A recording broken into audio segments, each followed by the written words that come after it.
আসসালামু আলাইকুম। সবাইকে জানাই ঈদ মোবারক। ঈদ মোবারক।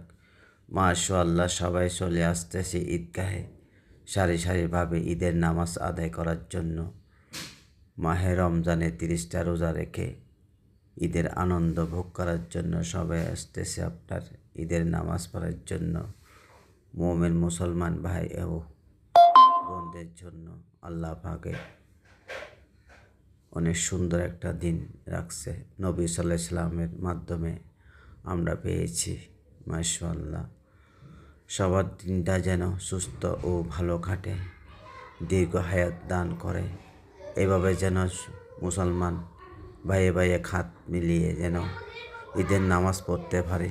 আল্লাহ যেন সহি সালামতে রাখে আমাদেরকে, ইমানের সাথে যেন দুনিয়ার থেকে বিদায় নিতে পারি। সবাই দলবদ্ধভাবে এভাবে সামনের রমজান পর্যন্ত যেন আমাদেরকে দীর্ঘ হায়াত দান করে। সবাই সবার জন্য দোয়া করবেন। মুসলমান ভাই ও বোন সবাইকে জানাই ঈদ মুবারক ও ঈদের শুভেচ্ছা। আসসালামু আলাইকুম।